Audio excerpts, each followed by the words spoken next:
Dans cette vidéo, on va regarder les outils de manipulation, les manipulateurs, pardon, des outils de transformation. Donc on va voir la sélection et ces outils-ci. Et aller faire un peu d'exploration de quelques outils qu'on trouve de nouveau dans le menu de transformation, juste ici. Alors je vais commencer par un simple cube. Je vais aussi explorer vraiment la manière d'utiliser correctement la channel box et de voir petit à petit tout ce qu'on peut trouver avec la channel box.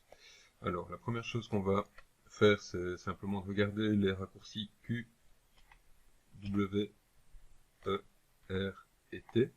Donc on voit 5 raccourcis ici, un pour la sélection, un pour le déplacement W, E, la rotation, R, la mise à l'échelle et T qui va nous permettre de réobtenir ce type de petites fenêtres et en fait qui permettent d'autres choses, mais voilà, on retient entre autres que c'est ça qui va nous permettre de retrouver ces petites fenêtres-ci ici. Alors, je reviens d'abord sur la sélection. Donc la sélection, on en a déjà parlé un peu dans la précédente vidéo. Donc on a le simple clic ou la sélection par zone. On a les modificateurs de sélection Shift qui permettent d'ajouter ou de retirer à la sélection. Donc je peux, quand j'ai plusieurs objets, rajouter un objet, retirer un objet avec clic. Et si je fais avec Shift et une sélection de zone autour des objets, ça inverse ma sélection. Si je clique dans le vide, je désélectionne. Avec CTRL, on va retirer de la sélection uniquement. Donc avec CTRL, je ne fais que retirer par clic ou par zone. Et enfin, avec CTRL SHIFT, je ne fais que ajouter à la sélection. Donc ici, je ne retire plus rien. Donc ça, on va déjà bien retenir ça. On a toujours l'outliner comme on a vu, qui nous permet de visualiser ce qu'on a sélectionné. Donc la sélection, elle a quelques paramètres. On les verra dans une autre vidéo. On peut déjà retenir que on peut faire un reset à 3 endroits. Donc reset, ça remet l'outil par défaut, et c'est parfois utile de remettre ces paramètres par défaut. Donc là, j'étais dans les Tool Settings. Donc les Tool Settings, double-clic, vont m'ouvrir les Tool Settings qui s'adaptent à l'outil que j'ai sélectionné. On les développera petit à petit pour tous les outils, mais on peut déjà retenir que c'est une bonne chose de faire un Reset Tool, et aussi dans les zones Soft Sélection et Symétrie. Donc ces zones-là, Soft Sélection, Symétrie, elles sont en fait communes à chacun des outils. Si je fais un réglage d'un côté, ce réglage sera également activé pour l'autre outil. C'est pour ça qu'elles ont des zones séparées pour les remettre à zéro, remettre en mode de fonctionnement de base. Voilà, donc on a maintenant, après la sélection, on a l'outil suivant qui est le Move Tool. Donc le Move Tool, on va simplement, dans cette vidéo, regarder l'utilisation du manipulateur, c'est-à-dire cette espèce de poignée ici qu'on trouve dans l'espace.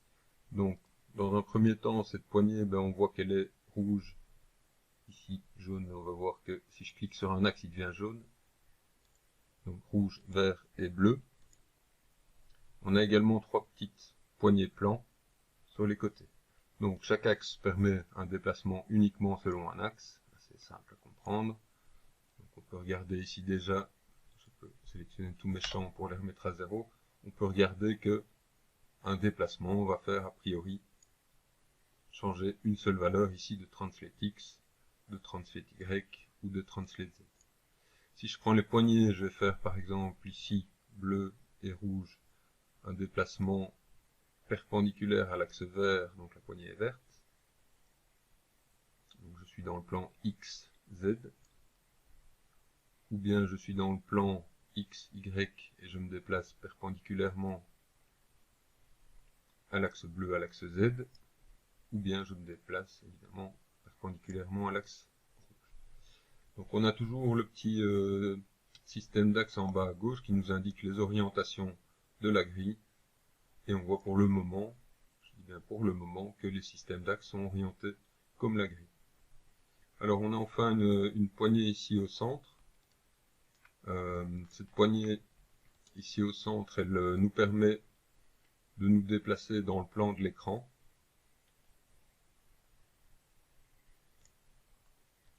Et donc, il faut être assez attentif ici que c'est pas forcément un très bon moyen de positionner les choses librement. Imaginez que vous voulez mettre le cylindre, je masque ma grille temporairement, imaginez que vous voulez mettre le cylindre sur le cube, vous pourriez avoir l'impression que le cylindre est sur le cube, mais dès que vous tournez la vue, vous aurez vraiment du mal à voir qu'il est vraiment sur le cube. Donc, ça peut être le bon moment de venir dire que déjà, c'est une bonne chose je vais changer avec Alt B. Ça peut être déjà une bonne chose de venir travailler par exemple dans une vue de côté. Dans une vue de côté, on sera déjà plus précis pour positionner un objet sur un autre, mais on arrivera toujours à zoomer et voir qu'il y a toujours un écart. Donc, ce qu'on fera plus tard, c'est utiliser des manipulations comme celle que j'utilise maintenant pour venir vraiment positionner un objet sur un autre. J'utilise leur positionnement du pivot et les magnétismes pour faire ce genre d'opération. Je vous réexpliquerai ça dans une autre vidéo. Donc c'est des opérations qu'on pourra faire en perspective aussi. Et là on est sûr que tout est bien positionné. Donc faites attention quand même à ce positionnement libre ici dans le plan de l'écran. Ça peut être très utile par exemple en modélisation d'un personnage, d'avoir un mouvement beaucoup plus libre que selon tous les axes ici, mais la plupart du temps, on a plutôt envie d'avoir quelque chose de précis, et donc on prendra le temps d'apprendre vraiment comment, ici, mettre un objet sur un autre avec les magnétismes. Alors, on a une des poignées qui est en jaune, ça veut dire qu'en fait on peut utiliser le bouton du milieu, sans être plus sur le manipulateur, et vous voyez que le bouton du milieu maintenant permet d'avoir un mouvement en glissière, et il y a des moments où c'est utile d'avoir ce petit mouvement un peu plus libre, parce qu'on a besoin d'aller... enfin, voilà, il y a des situations, c'est difficile d'en trouver comme ça de mémoire, mais il y a des situations dans lesquelles on va avoir besoin voilà, par exemple ici, je veux faire un déplacement de la largeur de mon cube, je vais pouvoir utiliser le bouton du milieu, ça peut m'aider. Alors, je viens regarder le manipulateur de la rotation. Donc il a éventuellement deux formes, ce manipulateur-là. Soit on voit ici sur l'extérieur un cercle, soit on n'en verra pas, ça dépendra. Donc, parfois on ne le voit pas, et parfois on ne sait rien faire avec la zone grisée. J'y reviendrai quand je parlerai plus en détail de la rotation. Mais sinon, on trouve ici, donc si je fais la comparaison avec le déplacement, j'avais l'axe bleu ici, l'axe Z, je vais avoir le cercle bleu qui fait une rotation par rapport à cet axe Z, ou perpendiculairement à l'axe vertical Y, ou perpendiculairement à l'axe horizontal gauche-droite X. J'ai une rotation tout à fait libre au milieu, dans la zone grisée, et j'ai une rotation dans le plan de l'écran avec le cercle extérieur, qu'on utilise relativement peu. Donc on utilise parfois cette rotation un peu libre, mais on verra l'autre, c'est un autre système d'axe, on utilisera éventuellement un autre système d'axe avec la rotation. Pour la mise à l'échelle, pour continuer l'explication de ces petits manipulateurs-là, on va retrouver exactement la même chose, c'est-à-dire des mises à l'échelle selon un seul axe. Notez que ici, on a un avertissement qui nous dit que on a fait une mise à l'échelle non uniforme et qu'elle a été baked onto components. Ça veut dire qu'elle a été écrasée dans les composants. Assez bizarrement, vous voyez ici que mes scales restent à 1. Tout ça méritera aussi un peu d'explication. Et on en parlera avec les systèmes d'axes. Mais il faut être prudent avec les mises à l'échelle. dans un premier temps, à la limite, éviter de les utiliser ou n'utiliser que la mise à l'échelle ici au centre. Pourquoi je dis d'éviter de les utiliser? On préfère avoir ici une mise à l'échelle à 1, c'est la valeur neutre de la mise à l'échelle, et venir redimensionner tranquillement la hauteur ou le rayon ici. Vous voyez que je suis en train déjà de faire des manipulations un peu particulières. Ici dans la channel box, l'explication arrive tout de suite. Alors on va, tant qu'on y est dans les manipulateurs, parcourir un peu ce qu'on a ici. Donc on a le Move Tool, Rotate Tool, Scale Tool. Je vais juste montrer le Move, Rotate, Scale Tool, qui est une sorte de combinaison des trois. Et cette combinaison des trois, ben on va la retrouver souvent avec les outils de modélisation, on va la retrouver. Donc dans un premier temps, on voit un petit carré au centre. Ça veut dire que je suis en mode de déplacement. Je retrouve exactement les mêmes manipulations que j'avais avec le déplacement. Si je clique une fois sur une petite boîte, je suis passé avec au centre de la mise à l'échelle. Donc on voit maintenant que je fais de la mise à l'échelle. Si je clique une fois sur le cercle, je passe en rotation. Donc je suis passé avec l'équivalent du rotate.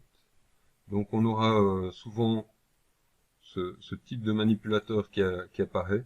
C'est notamment le cas quand on est en sélection d'une face, quand je fais une extrusion, ben on va trouver ce manipulateur là qui va donc ressembler dans la manipulation à ce qu'on fait avec alors ici pour repasser sur la mise à l'échelle, je dois cliquer sur l'axe, cliquer sur la boîte, mais donc ça ressemblera vraiment très fort à ce qu'on fait quand on fait de simples déplacements. Sinon on génère des nouvelles faces quand on fait plus tard des extrusions. Voilà, donc ça c'était les manipulateurs les plus courants. Je ne parle pas du tout des autres ici qui sont nettement moins utilisés. Je vais venir maintenant sur le quatrième raccourci, donc Q sélection WER pour les déplacements rotation mise à l'échelle. Et on a enfin le T. Le T, il va nous permettre en fait de venir récupérer cette petite fenêtre. Une petite fenêtre qui ressemble très fort à ce qu'on voit ici. Quand je ferai des opérations de modélisation, je vais faire une extrusion ici.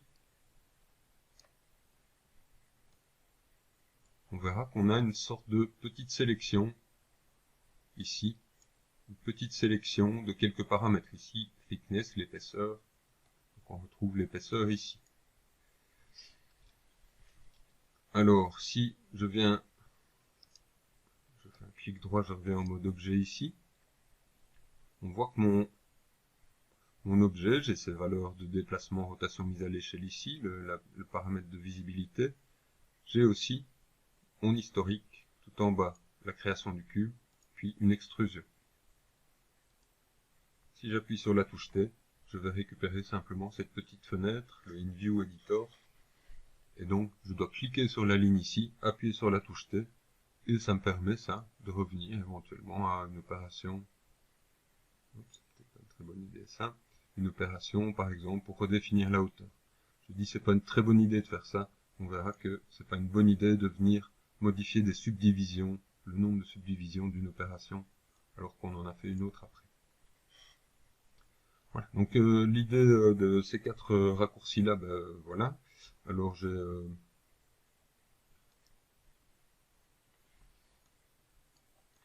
je vais supprimer cet objet-ci. On va venir maintenant regarder la channel box et regarder un peu son comportement. Je vais me faire plusieurs cubes. Je ne les duplique pas, je fais vraiment plusieurs cubes, voire des boîtes un peu de format différent. Donc ici j'ai plusieurs boîtes, je vais les sélectionner tout en même temps. Alors, je vais d'abord en sélectionner une. Donc pour modifier les valeurs, ben, on a évidemment juste entrer une valeur Enter. Je peux aussi, là je reste dans le champ. Alors j'ai deux possibilités. Soit je rentre une valeur et je fais Enter, le Enter principal du clavier, et je quitte le champ. fait je fais Enter sur le pavé numérique, et là je reste dans le champ. Donc ici ça me permet de tester plusieurs valeurs, les unes à la suite des autres. Donc 2 Enter sur votre clavier, il y en a un qui laisse le focus dans le champ, et l'autre qui quitte le focus, et voilà, parfois ça change un petit peu le comportement. Je peux aussi utiliser la touche Tab pour mettre successivement des valeurs, ou Shift Tab pour revenir en arrière.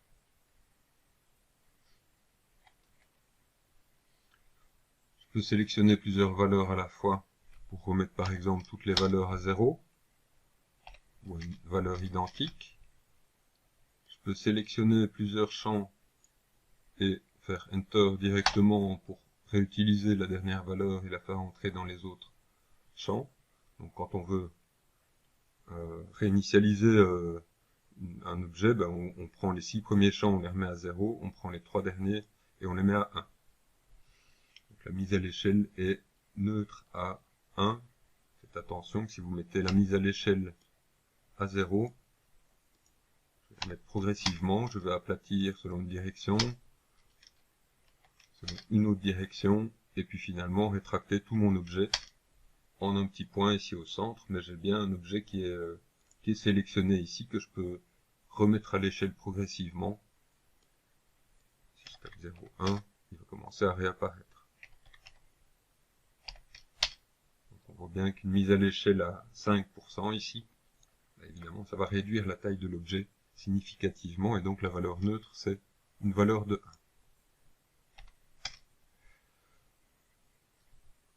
Alors, ce qui fait la puissance de l'attribute editor, donc évidemment on a tous ces paramètres là, on a l'équivalent de tous ces paramètres là ici, mais ce qui fait la puissance de la channel box, c'est qu'on peut très facilement mettre plusieurs valeurs sur plusieurs objets. Donc je pourrais monter tous les objets à une hauteur de 10 en les sélectionnant tous et en tapant la valeur ici en Translate Y, le mouvement vertical. Donc ça permet très rapidement de régler des valeurs sur plusieurs objets. C'est donc déjà intéressant. On peut également changer, je pourrais aller remettre tous les cubes qui soient tous à des dimensions de 10 de côté. Alors on va aller regarder ce qui se passe si par exemple j'ai une sphère qui est sélectionnée en même temps que les cubes. Donc si je change les valeurs ici, bah, tout simplement, comme les attributs ne sont pas partagés par la sphère, ça ne va pas influencer ma sphère. Par contre, si je repositionne mes objets sur la grille, les attributs sont partagés par la sphère et par les cubes, donc ils vont tous être repositionnés au niveau de la grille ici. Donc, on peut aussi changer seulement 2 champs à la fois. Par exemple, je vais modifier 2 champs à la fois. Là, j'utilise la touche CTRL et je peux mettre par exemple le même nombre de divisions que la dimension directement. Et vous voyez qu'avec la touche CTRL, je peux ajouter, supprimer très rapidement des champs et les compléter simultanément. Donc c'est vraiment nettement plus pratique que de manipuler cet attribute editor quand on a voilà, vous allez très rapidement vous y habituer. Alors on a le champ qui agit comme une glissière par petits pas. Vous voyez, par pas entier, on a une rotation par pas entier ici, qui est intéressante. On a parfois des valeurs qui sont on-off ici, donc on pourra jouer aussi gauche à droite pour activer et désactiver ici par exemple la visibilité. Alors ce qu'on peut remarquer quand même, c'est que malgré le fait que j'ai plusieurs objets sélectionnés, il n'y en a qu'un qui est modifié, c'est donc le dernier sélectionné. On va voir qu'il y a une autre manière de fonctionner qui peut être plus agréable. Je vais quand même créer un autre objet, comme par exemple une lumière. Dans une lumière, on va voir, on a aussi des on-off, etc. Mais on aura des valeurs comme les couleurs RGB. Donc ici, il faut rentrer typiquement un code RGB, donc des valeurs entre 0 et 1. C'est pas très pratique par ici, on préférera du coup nettement, comme on l'avait déjà dit, les champs dans la channel box. Parfois on aura des champs, je pense que on a sur le plan, voilà ici. Parfois on aura aussi l'équivalent de petites listes déroulantes ici. Donc Create UV, on a l'équivalent de cette liste déroulante ici qui apparaît dans la channel box, comme ça ici. Il y a encore peut-être l'un ou l'autre type de champ, mais voilà. Donc il y a des champs qui sont des valeurs entières. On ne peut pas mettre une et demie subdivision, ça ne marchera pas. Donc ça ne marche pas. Et tandis qu'ici on peut mettre des valeurs ici avec des points, donc des valeurs qui ne sont pas entières. Donc on a différents types de valeurs ici qu'on peut entrer. Alors, je disais donc qu'on a un autre moyen. Je vais reprendre mes 3 cubes ici. Cet autre moyen consiste à cliquer d'abord sur, je vais prendre par exemple le Translate Y, et je peux, dès que j'ai sélectionné le Translate Y, utiliser le bouton de la souris. Ici, je suis plus ou moins la direction de l'axe. On va faire la même chose ici, et on voit cette fois que tous mes objets, y compris la lumière que j'ai sélectionnée en plus, tous mes objets vont suivre vraiment le mouvement que je définis ici. Alors je vais regarder avec un cube tout seul. Donc je pourrais également sélectionner plusieurs dimensions à la fois. J'en ai sélectionné 2 ici. Si j'en sélectionne 3, on voit que ça va ajouter la même valeur aux 3 champs. C'est-à-dire que je n'ai pas cette fois les 3 mêmes valeurs. Il y a une petite différence et il y a un décalage qui va rester identique. Et donc si je repars d'une valeur 1 ici et 3 ici, on va garder le décalage ici avec une valeur qui a toujours 2 en plus. Donc une manière vraiment très intéressante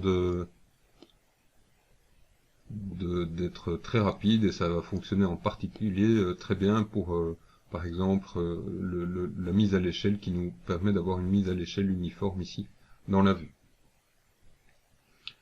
Alors on peut vraiment choisir de sélectionner plusieurs champs. Je vais remettre un cube de base ici. Si je veux par exemple élargir la largeur et la profondeur de mon cube, je peux avoir une glissière comme ça pour les deux en même temps. Et donc c'est avec la touche contrôle qu'on peut aller sélectionner plusieurs champs ici. Donc je peux vraiment faire ça aussi pour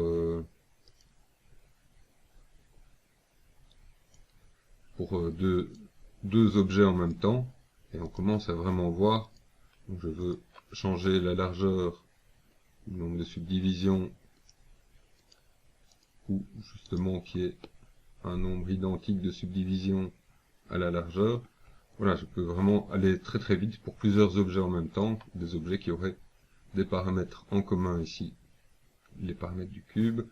Je vais pouvoir agir sur tous ces paramètres très rapidement en même temps, ou venir redéfinir ici des valeurs, mais cette fois uniquement sur un seul objet. Si j'utilise les glissières, là ce sera uniquement sur un seul objet et un seul paramètre. Donc c'est quand même assez limité, cette petite glissière dans le champ. C'est quelque chose qui est apparu, il y a une ou deux versions de Maya, moi, dont je ne suis pas très fan. Donc préférez vraiment sélectionner les champs, bouton du milieu de gauche à droite, qui est vraiment plus flexible et plus puissant que la petite glissière qu'on trouve dans le champ ici. Alors, alors on a encore quelques petites subtilités qui se trouvent ici au-dessus. Ici on va trouver un champ, un truc qui va nous permettre d'aller plus ou moins vite. C'est souvent uniquement celui-là. Donc par exemple ici, si je fais un mouvement en translate, vous voyez que ça va aller très vite. Et si je choisis ceci, je vais avoir une vitesse beaucoup plus lente, et donc mon mouvement est beaucoup plus subtil, donc c'est parfois utile d'aller très très vite dans une très très grande scène. On a envie d'accélérer le mouvement. Je viens accélérer la vitesse ici et je peux me déplacer très rapidement. Et sinon, ben, en général, rester sur la valeur médiane, d'autant plus qu'on a des raccourcis. CTRL pour ralentir, SHIFT pour accélérer. CTRL va ralentir un peu la vitesse, SHIFT va l'accélérer. Donc n'hésitez pas à rester sur cette valeur médiane. Si j'appuie sur T, on voit que je retrouve en fait plus ou moins dans la vue l'équivalent de mes champs ici. Donc ici c'est sur l'opération, la dernière opération, ou l'opération qui est sélectionnée dans l'historique. Et je retrouve quelques-uns de ces paramètres. Je retrouve le petit cadran de vitesse ici. On trouve même un peu plus ici, avec la possibilité de par exemple, venir afficher ou non certains de ces attributs dans la liste. Donc, si vous en manquez un, vous pouvez le trouver par ici. Donc là, on voit que on a le create UV par exemple qui n'est pas affiché immédiatement dans cette petite vue. On a la possibilité aussi de copier des valeurs d'attributs et venir ensuite les coller sur un autre objet ici. Il y a une échelle de 2, ce qui donne un aspect différent, mais voilà, a priori. On a donc un moyen de venir copier-coller les valeurs qui sont visibles ici. Donc ça c'est simplement en cliquant ici. Reset, parce qu'on fait le reset, je pense, remet simplement la liste des différents attributs par défaut. Donc plus tard, quand on aura des opérations de modélisation, je vais faire une extrusion, on voit qu'on aura ici une petite sélection de notre opération d'extrusion. Si je voulais venir changer les dimensions de mon cube, je dois recliquer dans la channel box ici sur le nom de la ligne. Si je veux récupérer cette petite fenêtre là, c'est la même chose. Donc je suis sur les paramètres sélectionnés du polycube ou les paramètres sélectionnés d'une extrusion. Donc ici mes petites glissières qui fonctionnent avec de nouveau la vitesse ici qu'on peut modifier. De nouveau des champs que je peux changer ici, la touche tab. Et de nouveau ici on voit une liste beaucoup plus longue cette fois où il y en a vraiment peu qui sont sélectionnés dans la liste ici. Et donc on pourrait décider d'en rajouter ou reset de récupérer notre configuration minimum par défaut proposée par Maya. Donc chaque opération d'extrusion, etc. aura une petite fenêtre adaptée avec les attributs qu'on utilise le plus souvent. Alors je vais faire une remarque, ici je suis en modélisation, c'est-à-dire que je suis passé dans un des 3 modes composants. Là je suis en mode objet, et on peut regarder ce qui se passe quand on passe. On peut le faire aussi avec un clic droit. Je passe en mode edge par exemple, je sélectionne un edge, et vous voyez ici que ma channel box ne fait plus apparaître les coordonnées de l'objet. Pourquoi est-ce que ça ne fait plus apparaître les coordonnées de l'objet? Parce que je suis en train, si je déplace, je vais commencer à déplacer ici des composants, donc je ne suis plus au niveau objet, je suis au niveau composant. Pour y revenir, on fait un clic droit, Object Mode, et on retrouve de nouveau notre cube avec son pivot, etc. Et donc vous pouvez y revenir aussi par ici, très facilement. Mais ne vous étonnez pas si à un moment donné vous êtes en mode face, ne vous étonnez pas que vos lignes ici de déplacement, rotation, mise à l'échelle aient disparu. C'est vraiment juste l'idée que vous êtes passé en mode composant et puis en mode objet. Donc quand on fait plusieurs opérations de modélisation, on a l'historique qui va venir se construire dans l'éditeur, on aura éventuellement parfois polytweak. Ici, ça indique que j'ai fait un déplacement à un moment d'un edge. Je vais montrer quelques-unes des commandes qu'on trouve dans les menus de la channel box. Donc on va trouver ici le moyen de sélectionner un node. Je vais sélectionner ici le node d'extrusion. Donc on voit que c'est le premier ici, ça indique bien qu'il est sélectionné. Ça me permet de le supprimer. Théoriquement. Donc je sélectionne delete node, je peux le supprimer, edit delete node, ça va me supprimer mes opérations d'extrusion les unes après les autres. Je reviens en arrière. On avait déjà parlé aussi,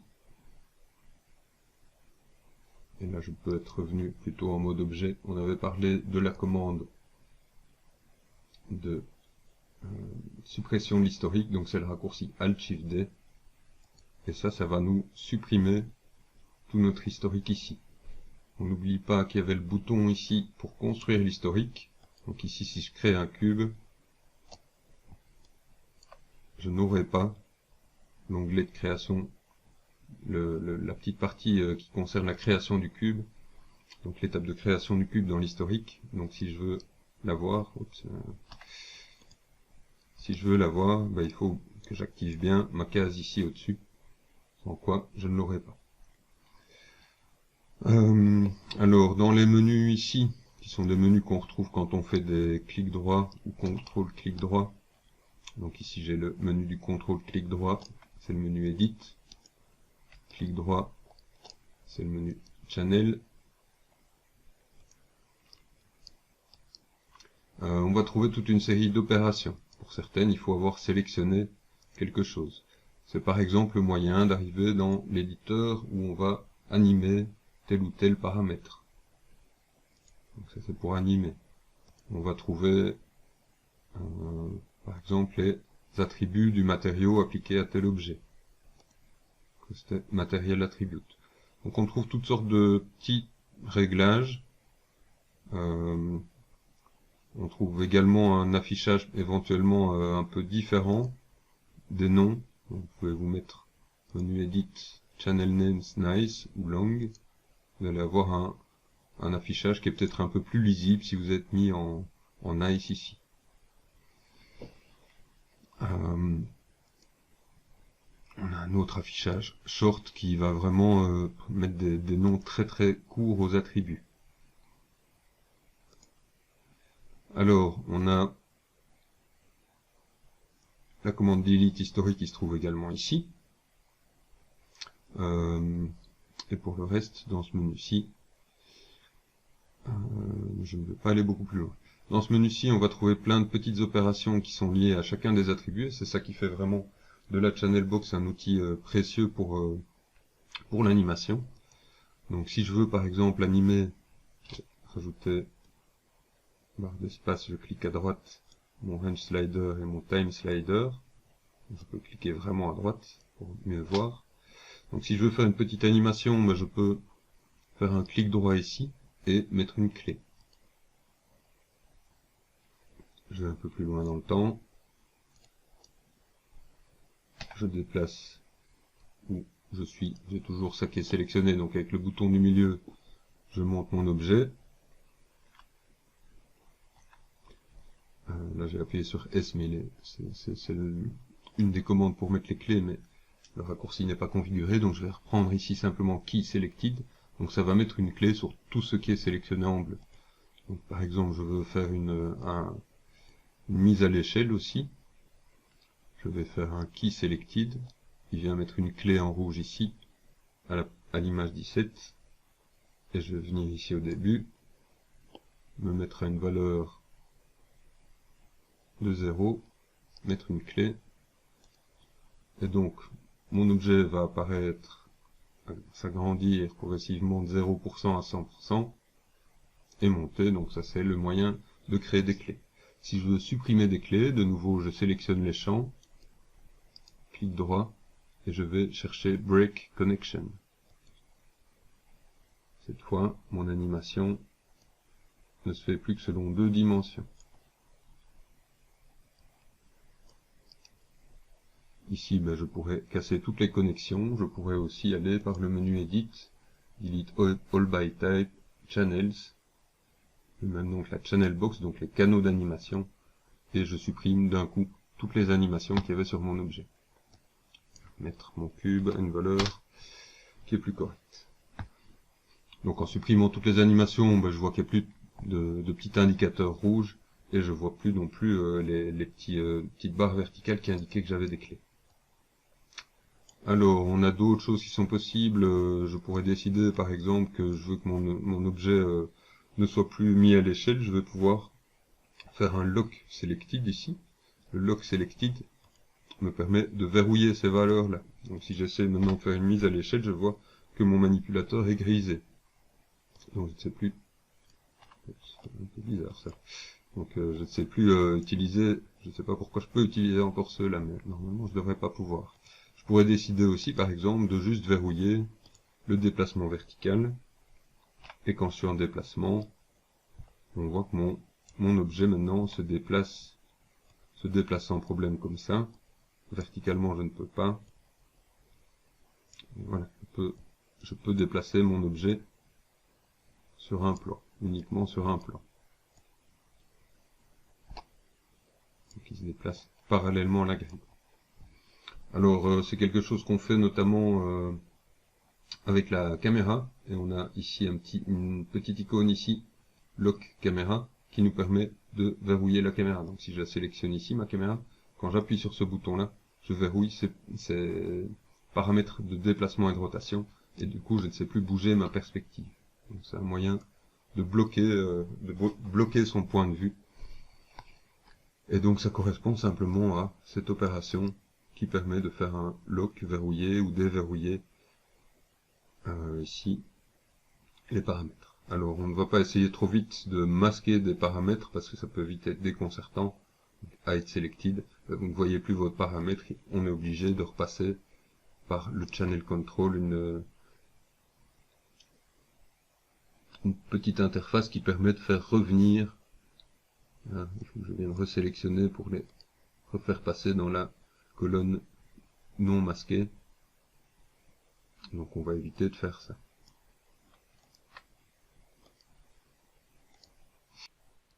On trouve encore quelques autres commandes ici qui sont liées à l'animation.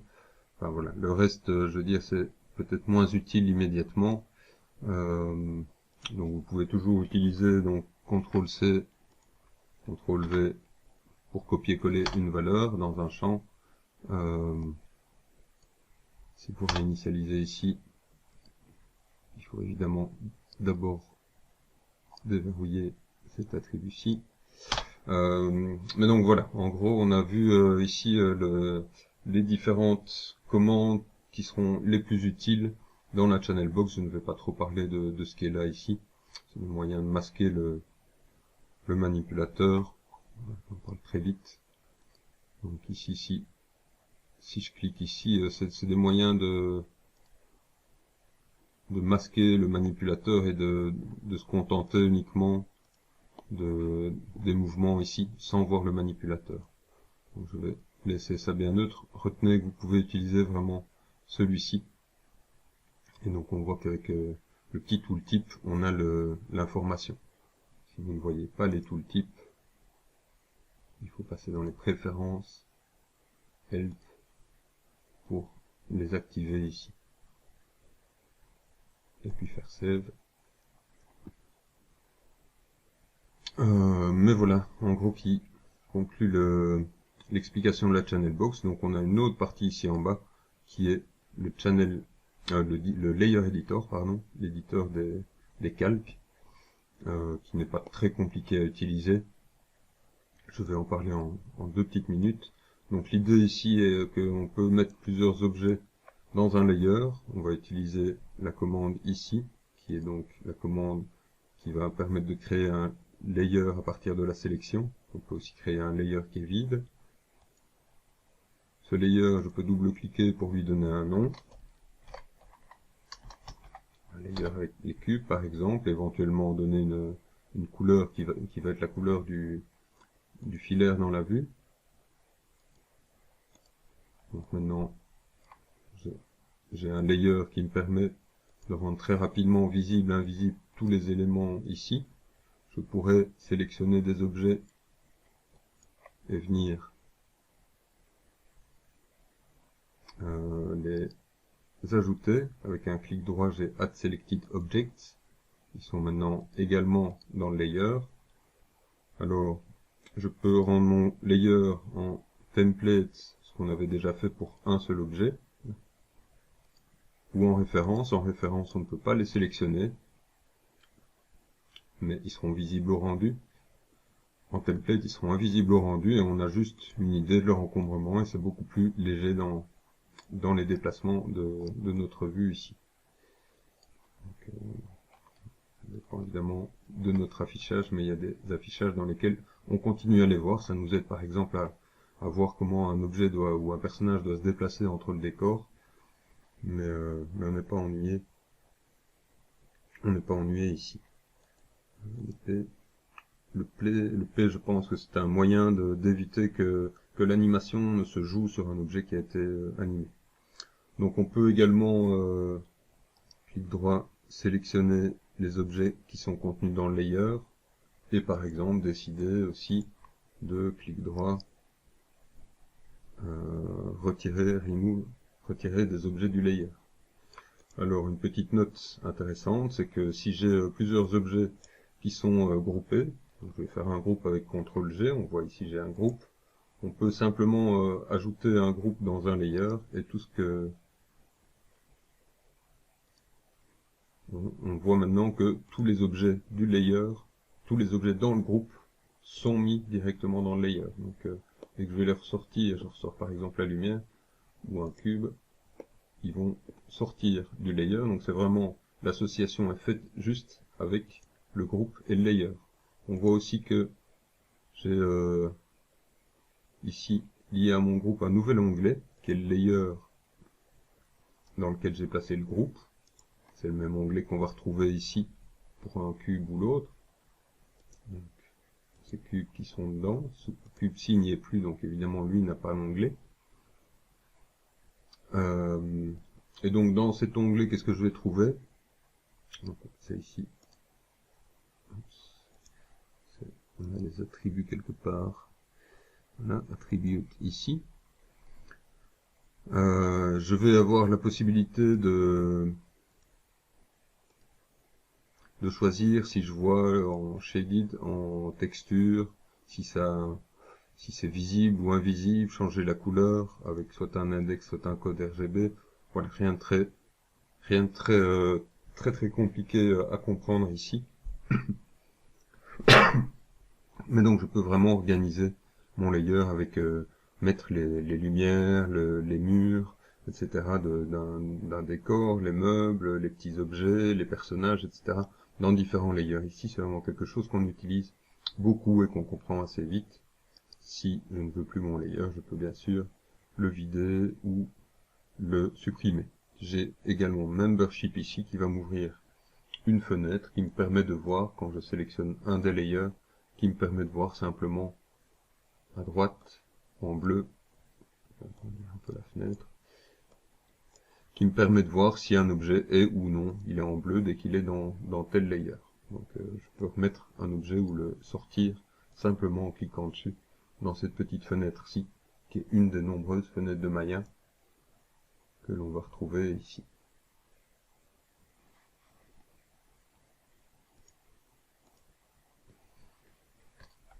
Voilà donc pour un aperçu global de l'utilisation de la channel box, des display layers et aussi des différents manipulateurs. Le manipulateur T ici, le raccourci T, et également du manipulateur Move Rotate Scale ici. Je vais continuer dans d'autres vidéos à rentrer plus en profondeur avec le move, etc. et les magnétismes.